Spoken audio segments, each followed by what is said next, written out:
이상입니다. 오늘 우리에게 주시는 하나님의 말씀은 아모스 9장 11절부터 15절까지의 말씀입니다. 아모스 9장 11절부터 15절까지의 말씀을 우리 한 절씩 교독하시고요. 마지막 절은 함께 읽도록 하겠습니다. 그날에 내가 다윗의 무너진 장막을 일으키고 그것들의 틈을 막으며 그 허물어진 것을 일으켜서 옛적과 같이 세우고 그들의 에돔의 남은 자와 내 이름으로 일컫는 만국을 기업으로 얻게 하리라. 이 일을 행하시는 여호와의 말씀이니라. 여호와의 말씀이니라. 보라, 날이 이를지라 그때 파종하는 자가 곡식 추수하는 자의 뒤를 이으며 포도를 밟는 자가 씨 뿌리는 자의 뒤를 이으며 산들은 단 포도주를 흘리며 작은 산들은 녹으리라. 내가 내 백성 이스라엘이 사로잡힌 것을 돌이키리니 그들이 황폐한 성읍을 건축하여 거주하며 포도원들을 가꾸고 그 포도주를 마시며 과원들을 만들고 그 열매를 먹으리라. 함께 읽겠습니다. 내가 그들을 그들의 땅에 심으리니 그들이 내가 준 땅에서 다시 뽑히지 아니하리라. 내 하나님 여호와의 말씀이니라. 아멘.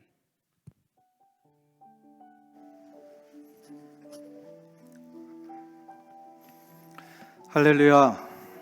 2023년도 새해 첫날 이렇게 하나님 앞에 예배드리신 우리 성도님들 모두에게 하나님의 크신 은총이 함께 하시길 간절히 축원합니다.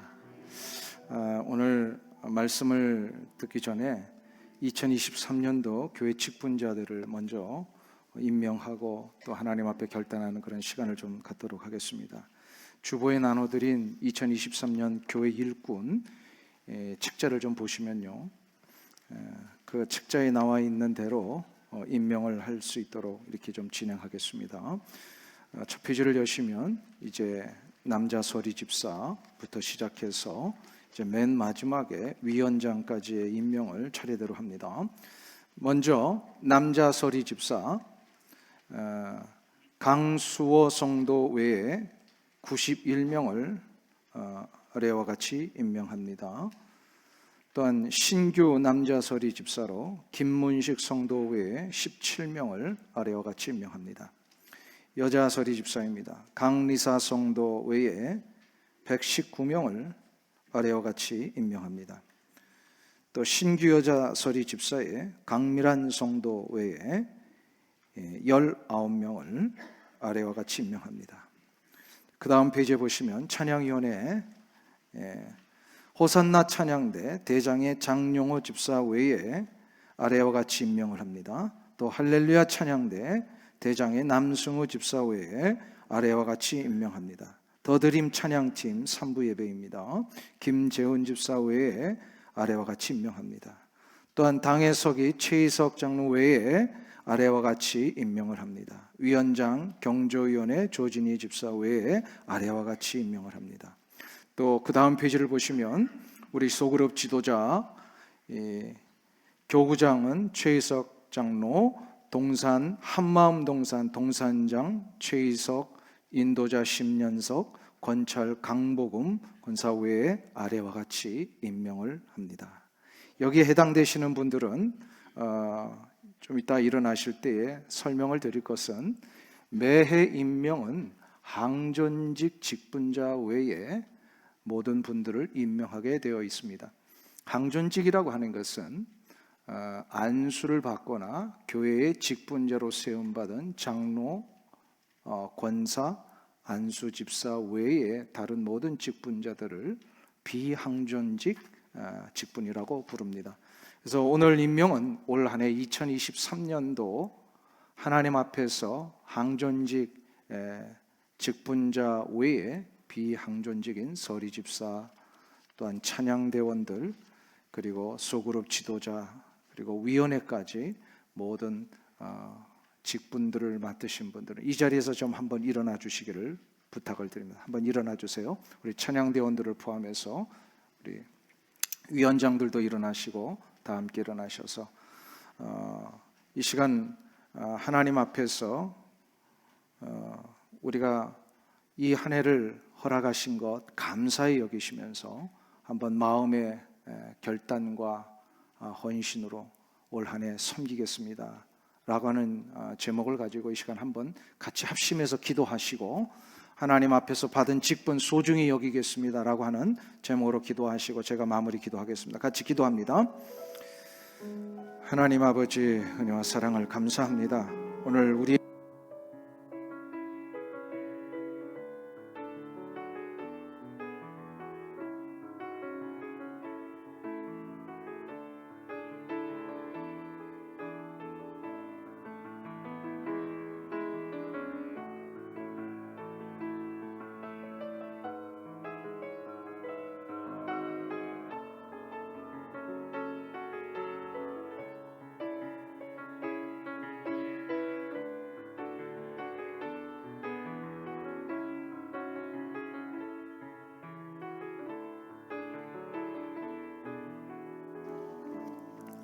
하나님 아버지 감사합니다. 2023년도를 시작하면서 우리 교회를 위하여 수고할 귀한 일꾼들을 세워주시니 감사를 드립니다. 남자 서리 집사님의 우리 강수호 집사님을 비롯한 우리 많은 분들을 세워주시니 감사를 드립니다. 또 여자 서리 집사님의 강리사 집사님을 비롯한 이 귀한 주의 일꾼들을 세워주시니 감사를 드립니다. 또 우리 호산나 찬양대와 할렐루야 찬양대, 더드림 찬양팀 한 분 한 분을 붙들어 주셔서 하나님의 거룩한 영광과 예배를 위하여 수고할 때마다 그 찬양이 아름답게 올려질 수 있도록 인도하여 주옵소서. 또 우리 당회와 재직회와 카운슬의 서기, 또 모든 카운슬의 위원장들 한 분 한 분을 축복하여 주시옵소서. 또한 소그룹의 동산과 하나님의 동산장과 인도자와 건찰과 교구장으로 세워주셨사오니 한 분 한 분 사명을 가지고 목자의 마음으로 동산을 돌보며 섬길 때 그 모든 섬김 속에 아름다운 열매들 맺혀지게 하여 주시옵소서. 2023년도 우리에게 이렇게 귀한 직분 주셨사오니 이것이 하나님의 거룩하신 부르심이며 소명임을 깨달아 올 한 해 충성하고 헌신할 수 있는 주님의 귀한 일꾼들 다 되게 하여 주시옵소서. 예수님의 존귀하신 이름으로 기도하옵나이다. 아멘. 우리 수고하실 분들을 위해서 박수로 한번 격려해 주시면 감사하겠습니다. 감사를 드립니다. 네, 보니까 아까 찬양대원들, 할렐루야 찬양대원들은 안 일어나신 것 같아요. 그래서 다시 임명을 하려다가 이미 할렐루야 찬양대 다 임명이 된 걸로 아시고요. 그 다음에 동산장, 인도자, 권찰들도 원래 다 일어나셔야 되는데 대표자만 일어나신 것 같아요. 하여튼 다 임명 받으신 걸로 이렇게 여기시면 좋겠습니다. 오늘 새해를 맞이하여서 정말 하나님 영광 돌리는 이 예배 감사드리면서요, 앞뒤 좌우에 계신 분들하고 한번 우리 성도의 교제 나누실 때 서로를 향해서 축복합니다. 새해 복 많이 받으세요. 우리 한번 인사해 주시면 감사하겠습니다.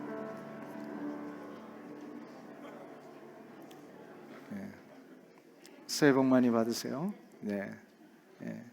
악수가 안 되는 분들은 또 손이라도 이렇게 좀 모든 분들에게 하나님의 축복이 함께 하시길 간절히 소망합니다.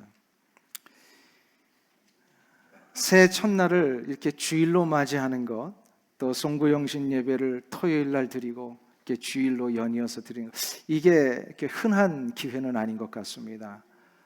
제가 계산을 안 해봤습니다만 우리의 남은 생애에 31일을 토요일 날 송구영신 예배 드리고 또 새해 첫날 1월 1일을 주일로 예배 드리는 이런 날이 얼마나 앞으로 더 올 수 있을까? 좀 가늠은 안 해봤지만 이게 쉬운 일은 아닐 것 같습니다. 그런 의미에서 이렇게 새해 첫날 아침을 하나님 앞에 예배로 시작할 수 있다는 것, 이게 진짜 축복인 줄로 믿습니다. 하나님이 우리의 이 예배를 기뻐 받으시는 줄로 믿습니다. 이미 우리가 알고 있듯이 하나님께서 우리 성도들에게 기대하시고 기뻐하시는 일 가운데 가장 먼저 되고 가장 중요한 일이 바로 예배를 기다리시는 거예요. 얼마나 하나님이 우리를 기대하고 계시는지 몰라요. 하나님께서 아모스 선지자를 통하여서 북쪽 이스라엘 백성들에게 지금 오늘 말씀을 통해 이거를 가르쳐주고 계십니다. 하나님께서 이 예배를 얼마나 기다리시고 이 예배가 다시 한번 일어나기를 원하시는지를 오늘 아모스 선지자를 통하여 이스라엘 백성들에게 가르쳐 주시고 계세요. 아모스 시대는 외적으로는 굉장히 부유하고 또 편안했던 그런 시기입니다. 북쪽 이스라엘 역사에 있어서 이 여로보암 왕이 이때 통치를 하고 있었는데 가장 경제적으로, 가장 사회적으로도 안정이 되었던 시기였습니다. 그런데 문제는 영적으로는 그 반대였다라는 거예요. 영적으로 매우 피폐했습니다. 이스라엘 백성들은요, 예배를 다 중단을 해버렸어요. 우상 숭배에 빠졌어요. 삶의 쾌락에 취해서 하나님을 섬기는 일을 등한시했습니다. 그러면 이게 과연 북쪽 이스라엘 이 여로보암 시대만 그랬을까요? 우리가 한번 질문을 해서 대답을 해보시자고요. 사람들이 편안할 때 하나님을 더 잘 섬깁니까? 좀 힘들고 곤고할 때 더 잘 섬깁니까? 그러니까 남 얘기하지 말고 우리 얘기, 나의 얘기를 한번 해요. 여러분은 힘들 때 예수님 더 잘 믿으세요? 아니면 좀 힘이 잘 되고 편안할 때 예수님을 잘 믿고 계십니까? 어떻게? 편안할 때 아니면 힘들 때? 그러니까 우리는 어떤 때를 자꾸 구해야 돼요?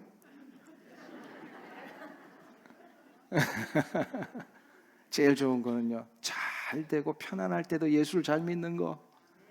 이걸 우리가 늘 구하며 살아야 되지 않겠습니까? 근데 인간이 약해서요, 편안해지고 윤택해지면 하나님을 잘 찾지 않는 것 같아요. 이스라엘 백성들이 그랬어요.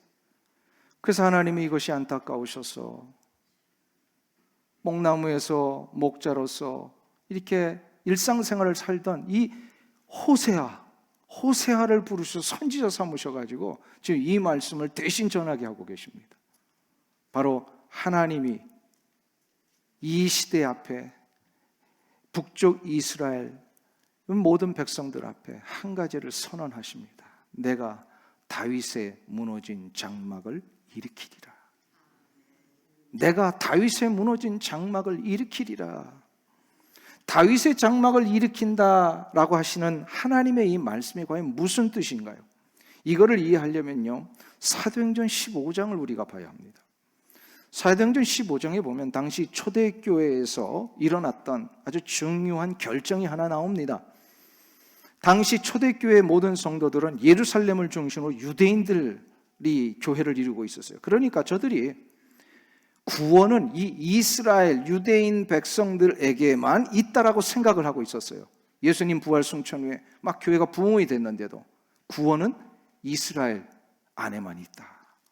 그런데 바울과 바나바가 부름을 받고 하나님의 선교 사역을 위하여 이 소아시아 지역까지 막 나가서 이방인들에게 복음을 전하다가 보니까 저 소아시아에 있는 지금의 터키죠. 이 백성들이 하나님 앞에 돌아오는 이 역사가 막 일어나고 있어요. 그리고 이 보고를 받았어요. 그러니까 예루살렘 공동체가 혼란에 빠집니다. 아니, 구원은 우리 유대인들 이스라엘 공동체 안에만 있어야 되는데 어떻게 저 이방인들에게 구원이 일어나고 있는 거야? 라고 하면서 막 혼란이 일어나고, 이것 때문에 바나바와 이 사도 바울을 불러서 회의를 시작합니다. 그게 진짜냐? 막 묻기를 시작했어요. 진짜 그런 일이 일어났느냐? 이때 바나바와 사도 바울이 보고를 했습니다. 많은 사람들이 혼란을 겪고 있을 때 사도 베드로가 일어나서 정리를 합니다. 왜냐하면 만일에 이방인들이 돌아온다면 초대교회 성도들과 지도자들이 어떤 마음을 가지면 저들 다 할례받게 해야 된다. 그러니까 유대인이 되어야 구원받을 수 있다라는 이 생각에 자꾸 이 할례 문제를 이야기를 했어요. 그러니까 사도 베드로가 정리를 합니다. 그렇지 않다. 내가 하나님 앞에 환상을 받았고 나도 이 이방인에게 복음을 전하는 이 역사를 경험하고 보니까 유대인이나 이방인이나 다 동일하게 구원받는 것은 할례를 받아야 되는 것이 아니라 예수 그리스도의 은혜로 구원을 받는 것이다. 이거를 사도 베드로가 정리를 해줍니다. 이때에 예루살렘 공동체가 어떻게 해야 될지 모르고 우왕좌왕할 때에 과연 이방인에도 구원이 있는가? 라고 하는 이 문제를 또 다른 한 지도자가 나타나서 정리를 합니다. 그게 바로 예수님의 동생이었던 야고보 사도입니다. 이 야고보 사도가 정리를 하면서 이방인에게도 구원이 있다. 이 야고보는 예루살렘 공동체 교회의 최고 지도자였습니다. 가장 중요한 역할을 했던 자예요. 그래서 이 야고보 사도가 모든 것을 다 정리를 합니다. 이방인에게도 구원이 있다. 할례 받지 않아도 구원받는다는 거예요. 그러면서 이것을 선포하기 위하여 인용했던 말씀이 아모스 9장 11절과 12절의 말씀이에요. 오늘 읽은 말씀. 그렇다면 아모스 9장 11절과 12절, 9장 11절에 무슨 말씀이 나오죠? 하나님께서 다윗의 무너진 장막을 다시 일으키시겠다. 그리고 11절의 말씀은 뭐예요? 만국을 기업으로 얻게 하시겠다 라고 하는 이 두 가지의 약속, 이건 하나, 원래 같은 뜻이에요. 이거를 호세아 선지자를 통하여 선포하셨는데 이거를 야고보 사도가 다시금 인용을 한 거예요. 이것은 그러면 무슨 뜻입니까? 우리 아모스 9장 11절과 12절은 이방인으로 하여금 하나님 백성 되게 하시겠다라는 뜻이에요. 왜 그러면 하나님께서 이스라엘 백성들뿐만 아니라 이방인들까지도 구원하셔서 하나님의 백성 삼으시려고 하신 것일까요? 그 이유가 뭘까요? 그것은 바로 하나님이 이사야 43장 21절에서 하신 말씀 때문입니다. 이사야 43장 21절이 무슨 뜻이죠? 우리 다 같이 한 목소리로 12절이 아니고 21절인데, 그럼 우리 찾아봐야죠. 우리 이사야 43장 21절 1021페이지에 있습니다. 구약성경. 우리 다 같이 한번 찾아보실까요? 이사야 43장 21절 우리 다 같이 읽겠습니다. 이 백성은 내가 나를 위하여 지었나니 나를 찬송하게 하려 함이니라. 아멘. 하나님께서 아모스 선지자를 통하여 이스라엘 백성들뿐만 아니라 이방인도 구원하시려고 하는 이유가 분명히 여기 나와 있는 거예요. 이 백성은 할 때 이 백성은 하나님이 구원하셔서 하나님의 자녀 삼으시려고 하는 이 세계의 모든 백성들을 얘기를 합니다. 그런데 하나님이 이 세상의 사람들을 왜 창조하셨다고요? 하나님을 어떻게 하려고요? 찬송하게 하시려고. 여기서 찬송이다라고 하는 것은 테힐림이라고 하는 단어를 썼어요. 복수를 썼어요. 테힐라가 단수인데요. 이건 뭐냐면요, 사람의 입을 벌려 하나님께 영광을 올리는 이 모든 것을 통칭하는 단어예요. 그러니까 찬송이라고 하는 것은 단순히 찬양만을 얘기하는 것이 아니라 하나님을 예배하는 것을 뜻합니다.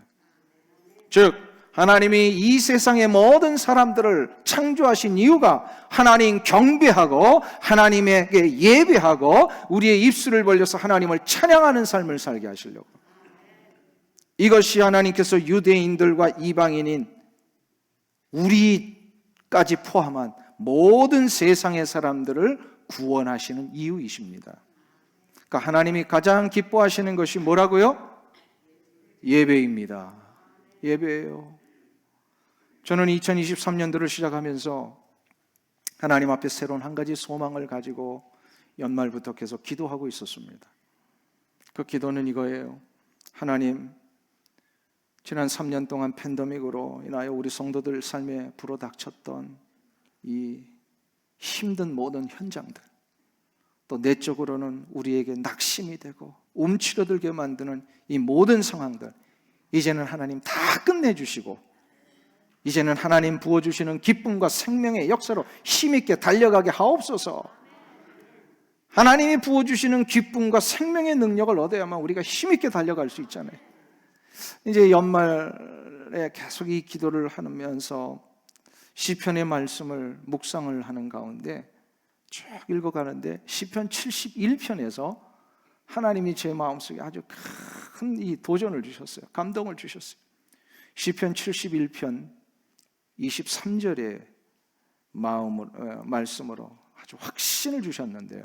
내가 주를 찬양할 때에 나의 입술이 기뻐 외치며 주께서 속량하신 내 영혼이 즐거워하리이다. 이 말씀 그대로 좀 놔주세요. 내가 주를 찬양할 때에 나의 입술이 어떻게 된다고요? 기뻐 외치고 주께서 속량하신 내 영혼이 즐거워하리이다. 할렐루야. 제가 이 말씀 앞에 하나님의 응답으로 확신했어요. 기쁨을 회복시켜 주시고 생명의 역사를 회복시켜 주옵소서 기도했는데요. 그 회복은 어떻게 이루어진다고요? 하나님을 찬양할 때, 다시금 하나님을 예배할 때에 우리의 입술에서 기뻐 외치는 일들이 막 나오게 되고, 우리의 침체되고 쭈그러들었던 우리의 영혼의 상태가 다시 한번 회복되어서 막 즐거움으로 하나님 앞에 영광을 올리는 삶, 이게 예배할 때 이루어진다는 거예요. 할렐루야.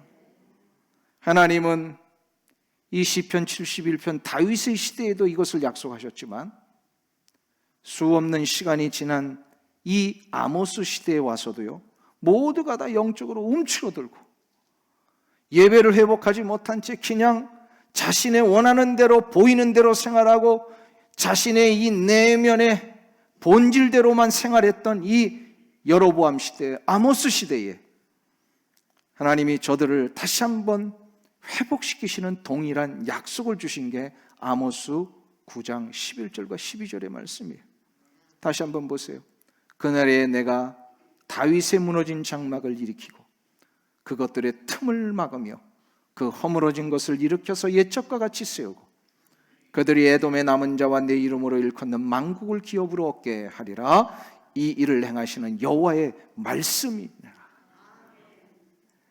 전능하신 하나님께서 이 일을 반드시 이루시겠다 약속을 하십니다. 그러니까 이 일 앞에 우리가 순종하기만 하면 어떻게 되는 거예요? 예배 회복이 이루어질 뿐만 아니라 예배 회복을 얻는 자들에게 주시는 축복을 얻습니다. 그 축복이 뭐냐면요, 오늘 13절부터 15절까지 나오는 세 가지의 축복이 있어요. 우리 13절부터 다시 한번 읽어보실까요? 같이 한 목소리로 13절부터 전체가 같이 봉독합니다. 여호와의 말씀이니라. 보라 날이 이를지라. 그때에 파종하는 자가 곡식 추수하는 자의 뒤를 이으며 포도를 밟는 자가 씨 뿌리는 자의 뒤를 이으며 산들은 단 포도주를 흘리며 작은 산들은 녹으리라. 내가 내 백성 이스라엘이 사로잡힌 것을 돌이키리니 그들이 황폐한 성읍을 건축하여 거주하며 포도원들을 가꾸고 그 포도주를 마시며 과원들을 만들고 그 열매를 먹으리라. 내가 그들을 그들의 땅에 심으리니 그들이 내가 준 땅에서 다시 뽑히지 아니하리라. 내 하나님 여호와의 말씀이니라. 아멘. 예배를 회복하는 자에게는 하나님이 인생의 이 세 가지의 기쁨을 이제 다시 한번 일으켜 주시겠다 하는데, 그 첫 번째가 뭐냐면요, 13절에 나오는 거예요. 우리 인생에 풍성한 수확을 얻는 기쁨을 주시겠다. 누구에게요? 예배를 회복하는 자에게. 13절 다시 보세요. 거기 보시면 파종하는 자가 곡식 추수하는 자의 뒤를 잇게 해주시겠다. 이게 무슨 얘기냐면요, 익은 곡식이 너무 많아가지고요, 아직 추수가 다 끝나지도 않았는데 뒤에서 자꾸 또다시 씨를 뿌리면서 농사를 시작한다는 거예요. 와, 이건 놀라운 축복 아닙니까? 얼마나 풍성함을 우리에게 허락하셨으면요, 추수가 얼마나 잘 됐으면요, 이거를 다 거두지도 못한 또다시 씨를 뿌려서 농사를 시작하게 만드시겠다. 포도를 밟는 자가 씨 뿌리는 자의 뒤를 잇게 해주시겠다. 이건 땅이 너무 비옥해가지고요, 심자마자 거두게 하신다는 그런 뜻이에요. 산들은 단 포도주를 흘리며 작은 산들은 녹으리라 라고 하는 것은 포도 수확이 얼마나 풍성했는지 이 포도주를 만들었는데 이 온 산천에 흘러 넘치게 해주시겠다. 이건 바로 젖과 꿀이 흐르는 땅에 하나님이 허락하신 약속이었습니다. 경제적인 축복, 물질적인 풍요는 하나님이 주셔야만 됩니다. 여러분들 이민생활 하시면서 많이 경험해 보셨잖아요.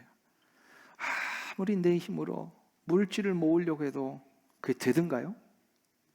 어떻게 좀 잘 모았는데 갑자기 그냥 병원비로 다 나가버리고, 뭔 그렇게 좀 해보려고 하는데 갑자기 내가 헷가닥하게 가서 잘못 실수해서 다 잊어버리고, 이런 일들이 우리 삶에 얼마나 많아요. 여기서 우리가 빨리 깨달아야 돼요. 결론을 알아야 돼요. 물질은 우리가 모을 수 있는 게 아니구나. 물질은 하나님이 주셔야만 됩니다. 한순간에 우리의 삶에 이런 일 터지고 저런 일 터지면 다 새어나갑니다. 우리의 풍요는 하나님이 허락하셔야만 돼요. 그 풍요를 지금 약속하십니다.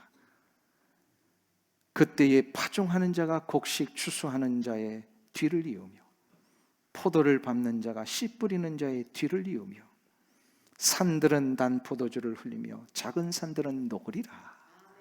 이 축복이 2023년도 여러분에게 일어나시길 간절히 소망합니다. 이 축복을 누구에게 주신다고요? 예배를 회복하는 자에게. 그러면 두 번째로 예배를 회복하는 자에게 주시는 축복, 기쁨의 축복이 뭐냐?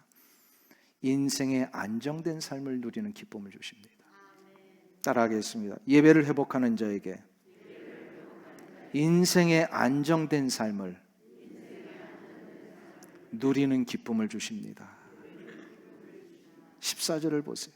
거기 보시면 내가 내 백성 이스라엘이 사로잡힌 것을 돌이키리니 라는 말씀을 하십니다. 이것은 무슨 얘기냐면 죄로 인하여 채찍맞고 이제 이스라엘 백성들 포로로 잡혀가는 이 징계의 역사가 이제 앞으로 펼쳐지게 됩니다. 이 아모스 시대의 시점에서 보면.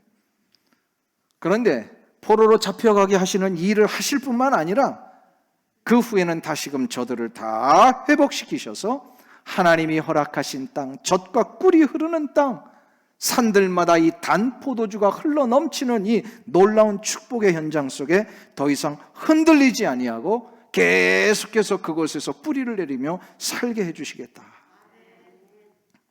그러니까 하나님이 회초리를 때리실 때도 하나님이 때리시고요, 다 이거를 회복시키실 때도 하나님이 하신다는 거예요. 이거를 하나님이 하신다는 거 얼마나 의지적으로 말씀하시는지 14절에서 내가 이것을 이루리라 이렇게 말씀하신 거예요. 우리의 삶의 안정은 절대적으로 하나님 손에 달려 있습니다. 우리 떠돌이 생활해 보신 분들은 아실 거예요. 집 이사를 많이 해보신 분들은 아실 거예요. 그게 얼마나 힘든 일이고 불안합니까? 다 안정된 곳에서 움직이지 않고 이렇게 살 수 있다는 게 얼마나 축복인지 몰라요. 지금 하나님이 그 약속을 해주시는 거예요. 너희들 여기 치고 저기 치고 애굽으로 갔다가 바벨론 갔다가 또다시 여기 왔다가 그러면서 이스라엘 백성들이 정말로 이렇게 꿈이 뭐냐면요, 안정된 땅에서 움직이지 않고 계속해서 사는 거. 농경사회에서의 그 꿈이 뭐예요? 안정된 땅 한 평 가지고 농사 짓고 움직이지 않고 사는 거. 목자들, 바로 그게 꿈 아닙니까? 지금 하나님이 그 약속을 하시는 거예요. 너희들을 내가 이곳에서 어떻게 하신다고요? 황폐한 성읍을 건축하여 거주하며 포도원을 가꾸고 살게 해주겠다. 우리의 삶의 안정은 절대적으로 하나님의 손에 달려 있습니다. 아무리 우리가 날고 뛰어봐도 결국 하나님의 간섭과 섭리가 아니고서는 아무것도 할 수 없다라는 거, 이거 우리 수많은 시간을 통하여 경험하지 않았습니까? 여러분들 이거 인정되세요? 우리가 안정을 찾는 것은 하나님의 전적인 섭리입니다. 육신의 삶뿐만 아니라 마음의 안정도 그래요. 하나님이 섭리를 해주셔야 마음의 안정이 일어나요.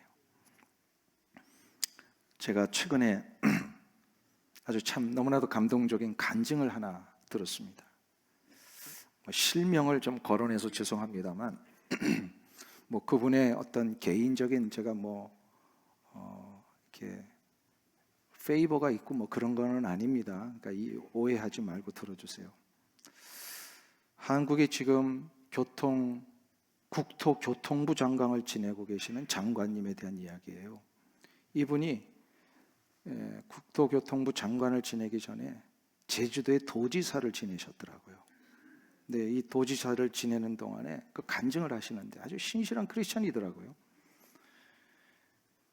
그러니까 매해 새해만 되면 새해 첫날에는요, 도지사를 비롯한 모든 공무원들과 그 유지들이요 한라산을 올라간답니다. 그래서 한라산에 올라가서 한라산 산신제를 지내야 된다는 거예요. 이게 조선시대 때부터 내려오던 전통이래요. 조선시대에는 도지사를 목사라고 불렀잖아요. 그러니까는 그 기록을 보니까 이게 다 내려오는데, 그래서 이분이 신실한 크리스찬 도지사인데 한라산에 올라가 가지고 도지사가 그거를 집례를 해야 된다는 거예요. 그런데 이분이 굉장히 갈등이 일어났어요. 이걸 어떻게 하면 좋겠는가. 그래서 이런 분들 만나서 물어보면 그거 그냥 하나의 문화니까 그냥 해도 돼라고 조언하는 사람들도 있더래요. 그래서 이런 조언 다 듣다가 딱 마지막 두 조언을 듣기를 시작합니다. 그 첫 번째 조언이 그의 아버지예요. 아주 신실하신 그 제주도에서 한 교회의 장로님이세요. 그 아버지가 그런 이야기를 하시더래요.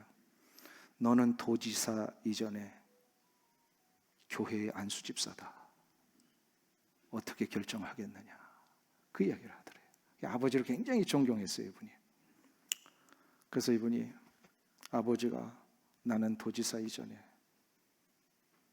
교회 안수집사인데 하나님 기뻐하시는 결정을 해야 되겠다. 그래서 어떤 교회 목사님을 또 찾아가서 상담을 했대. 목사님 어떻게 하면 좋겠습니까? 그러니까 이 목사님도 절대로 안 된다. 절대로 안 된다. 산신제를 드린다는 게 말이 되느냐. 그래서 이분이요 딱 결심을 했어요. 그 전까지는요 마음의 갈등 때문에 막 힘이 들고 어려워가지고 어떻게 될 줄 모르는데 딱 결정을 하면 내가 이 모든 과정을 거절해야 되겠다. 그래서 딱 공포를 하니까요 그 다음부터 막 난리가 난 거예요. 그 주변에서부터 도대체 도지사가 이거를 안 하면 어떻게 되느냐. 그래서 막 그냥 비판의 그 매스컴들이 막 비판을 하고 막 모함을 하고 문제는 뭐냐면요 도의회 의원들이 탄핵하겠다고 이렇게 막 나온 거예요. 근데 이분이요 참 놀라워요. 마음이 편안하더래요. 마음이 편안한 거예요. 그러면서 결심을 했답니다. 이것 때문에 내가 도지사를 내려놓을 수도 있겠구나. 그래서 내려놓을 마음까지 먹었다는 거예요. 그러고 나서 1월 1일 날 모두가 다 이 산신제를 드리는데 거기에 동참하지를 않았습니다. 그러고 나서 이분이 마음의 안정과 평안이 어디서 오는지를 알은 거예요. 근데 하나님이 인생의 안정을 누구에게 주신다 그랬어요? 하나님을 예배하는 자에게. 이게 하나님을 예배한다는 것은 하나님만을 예배하는 거예요. 다른 것도 막 붙드는 걸 얘기를 하는 게 아니에요. 하나님만을 예배하고 하나님만을 붙들고 사는 걸 얘기를 하는 거예요. 이분이 그렇게 되니까요 탄핵받을 줄 알았고 좌천될 줄 알았고 모든 것은 내려올 줄 알았는데 어떻게 됐습니까? 놀라운 일이 벌어지죠. 한 제주도만을 섬기는 일꾼이 아니라 이제 한 나라의 모든 것들을 다스릴 수 있는 장관으로서의 임무를 하나님이 허락하십니다. 제가 이분의 간증을 들으면서요 이런 생각을 했어요. 예배를 회복한다라고 하는 것은 하나님 앞에 내가 잘못 드렸던 예배를 다시 한번 추스려서 다시 잘 예배자로 서는 것을 말함과 동시에 또한 하나님만을 예배하는 것을 뜻합니다. 다른 것을 붙들지 아니하고 이 결심이 있어야 돼요. 제가 질문을 하나 여러분들에게 드릴게요. 여러분은 처음에는 안 좋지만 나중에 좋은 것을 선택하시겠습니까? 아니면 처음은 좋으나 나중에 안 좋은 것 선택하시겠습니까? 어떤 거 선택하실래요? 처음에 안 좋지만 나중에 좋은 거, 처음에는 좋지만 나중에 안 좋은 거, 어떤 거예요? 정답을 하시죠. 저 같으면 처음도 좋고 나중도 좋은 거. 처음도 좋고 나중도 좋은 삶이 어떤 삶이에요? 예배를 회복하는 삶이에요. 이것이 하나님이 보장하신 약속입니다. 아무리 이민생활 힘들고 어려워도요 예배를 회복하시면 그 삶 자체가 하나님이 이 특별한 간섭과 섭리 속에서 처음부터 끝까지 인도해 내십니다. 그래서 시편 127편 1절에서 다윗이 그 고백을 하잖아요. 여호와께서 집을 세우지 아니하시면 세우는 자의 수고가 헛되며 여호와께서 성을 지키지 아니하시면 파수꾼의 깨어 있음이 헛되도다. 무슨 얘기입니까? 아무리 인간이 자신의 능력만 가지고 이거를 지켜보고 안정을 찾으려 한들 그 결과는 헛될 뿐이라는 거예요. 그러나 하나님께서 예배하는 자를 세우시고 붙들어 주실 때 그 가정이 든든해지고 그 교회가 든든해지며 이 미국이 든든해지는 역사가 있을 줄로 믿습니다. 그래서 안정을 찾고 기쁨을 얻는 유일한 길은요, 예배의 회복입니다. 2023년도가 예배하는 이 올 한 해가 되시길 주 이름으로 축원합니다. 마지막 세 번째로 예배를 회복하는 자에게 주시는 기쁨이 있어요. 이거 바로 영원한 기쁨입니다. 한번 따라하겠습니다. 예배를 회복하는 자에게 영원한 기쁨을 주십니다. 15절에서 하나님은 아모스 선지자를 통하여서 이렇게 약속하셨습니다. 내가 그들의 땅에 심으리니, 내가 그들의 땅에 심으리니. 이 말씀은 비유입니다. 그러니까 이 하나님을 예배하는 모든 백성들, 지금 나무의 비유를 하셨는데, 나무는 어디에 심겨져 있느냐에 따라 그 잎사귀와 열매가 달라집니다. 하나님은 지금 약속하셨어요. 내가 그들의 땅에 심으리니 그들이 내가 준 땅에서 다시 뽑히지 아니하리라. 그들의 땅이라는 것은 하나님이 주신 땅이에요. 하나님이 미리 마련해 놓으신 땅입니다. 하나님의 땅이 어디입니까? 바로 하나님 나라의 땅입니다. 이것은 단순히 이 육신적으로만 살고 있는 땅을 의미하는 것이 아니라 영원한 하나님의 나라에서 거주하게 되는 영원한 기쁨을 보장하시겠다는 뜻이에요. 우리 성도들에게는요, 영원한 삶이 보장되어 있습니다. 아무리 우리가 세상에 발을 딛고 살아도요, 우리의 소속은 저 영원한 하나님 나라입니다. 믿으십니까? 하나님 나라에 사는 자들에게 하나님이 보장하신 생명의 기쁨이 있어요. 이것을 소유하게 되면요, 이 세상 사람들처럼 먹고 마시고 입는 것 때문에 일비일이하지 않습니다. 언젠가는 이 모든 것 다 어떻게 돼요? 지나갈 것들이니까 여기에 있는 것들 때문에 우리의 모든 목적을 삼지 아니하고 우리는 저 영원한 하나님의 나라를 목적으로 삼습니다. 그러니까 이 세상을 목적으로 삼는 자와 영원한 하나님의 나라를 목적으로 삼는 자의 기쁨의 차원이 다릅니다. 언젠가는 모든 게 다 지나가고 안개와 같이 없어질 것을 목적으로 삼으면요, 지나갈 때 이제 허무해집니다. 그러나 이 세상을 목적으로 하지 않고 영원한 하나님의 나라를 목적으로 하면 우리의 기쁨은 이 땅에 있는 것이 지나가도요, 그 기쁨을 잃지 않습니다. 그러니까 차원이 다른 거예요. 이 세상을 똑같이 사는데. 여러분은 어디에 목적을 두고 살고 계십니까? 이 땅입니까? 하나님의 나라입니까? 그러면 영원한 기쁨이 이 땅에서부터 누리는 거예요. 여러분들 미국 오시기 전에 한국 생활 하셨던 경험을 한번 떠올려 보세요. 저도 이민 결정되고 나서 한 2, 3개월 정도 한국에 머물 기간이 있었습니다. 근데 보세요. 이민이 미국에 이제 가는 것이 다 결정이 됐는데 여전히 내 몸은 어디에 있어요? 한국에 있었어요. 그래서 한국에서 생활하던 그것들을 2, 3개월 그대로 해야 됐어요. 근데 놀라운 일이 있어요. 이민이 결정되기 전과 된 후에 저의 마음의 상태는 완전히 달라졌습니다. 똑같이 한국에서 밥을 먹고 있는데 밥맛이 왜 이렇게 좋은지, 내 이름으로 땅 한 평이 없었는데도 불구하고 모든 것을 가진 것 같은 그런 기분이 있잖아요. 나는 이제 좀 미국 가서 산다 이 말이에요.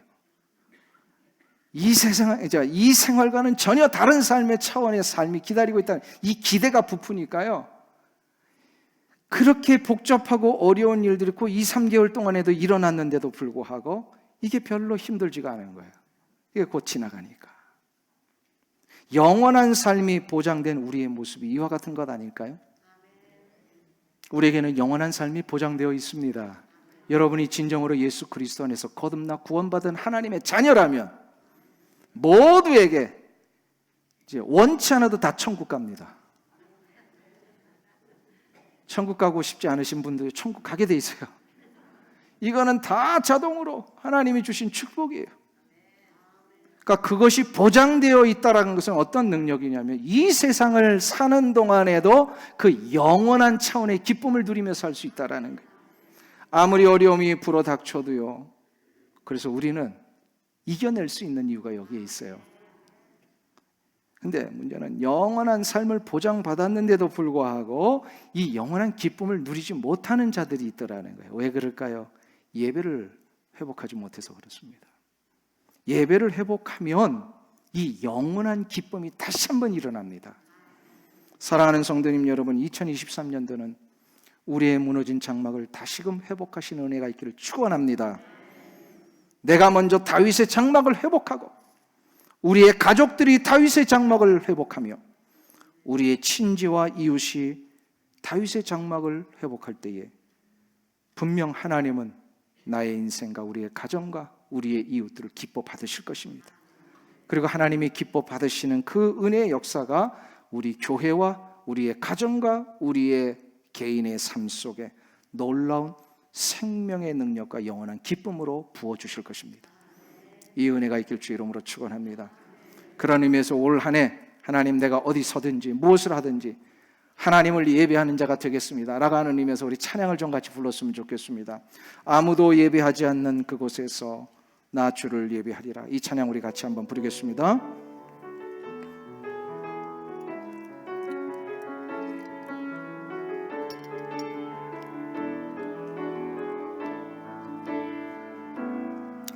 아무도 예배하지 않는 그곳에서 주를 예배하리라. 아무도 찬양하지 않는 그곳에서 나 주를 찬양하리라. 누구도 헌신하지 않는 누구도 헌신하지 않는 그곳에서 주께 헌신하리라. 누구도 증거하지 않는 그곳에서 나 주를 증거하리라. 내가 밟는 모든 땅 내가 밟는 모든 땅 주를 예배하게 하소서. 주의 보혈로 덮어지게 하소서.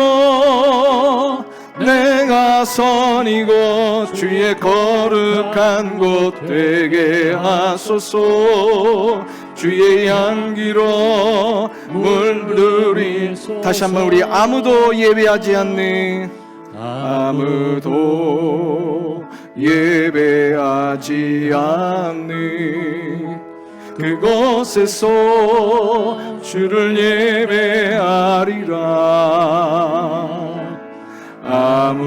아무도 찬양하지 않는 그곳에서 나 주를 찬양하리라. 누구도 헌신하지 않는 누구도 헌신하지 않는 그곳에서 주께 헌신하리라.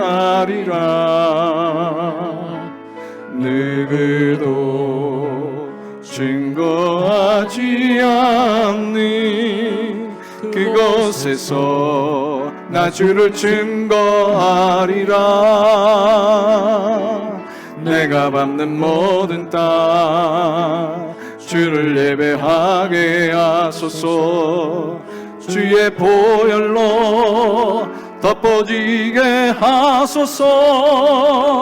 내가 선이고 주의 거룩한 곳 되게 하소서. 주의 향기로 물들인 내가 밟는 모든 땅 내가 밟는 모든 땅 주를 예배하게 하소서. 주의 보혈로 덮어지게 하소서. 내가 선이고 주의 거룩한 곳 되게 하소서. 주의 향기로 물들이소서. 기도하겠습니다. 하나님 아버지 감사합니다. 2023년도를 이렇게 아름답고 복되게 시작할 수 있도록 인도해 주시니 감사를 드립니다. 하나님, 이제 우리가 이 땅을 사는 동안에 얻게 될 이 놀라운 기쁨의 축복이 어디서 오는지를 깨달아 싸우니 하나님 아버지, 2023년도 우리 모두가 다시 한번 예배를 회복하기를 원합니다. 다윗의 무너진 천막을 일으키는 자 되게 하여 주시옵소서. 그리하여 우리의 삶에 이 놀라운 풍성한 수확의 축복을 올 한 해 누리며 살게 하여 주옵시고, 우리 인생의 안정된 기쁨을 누리게 하여 주옵시고, 비록 이 땅을 밟고 살지만 영원한 하나님의 나라가 보장되어 있음을 깨닫고 영원한 기쁨을 누리며 살게 하여 주시옵소서. 예수님의 이름으로 기도하옵나이다. 아멘.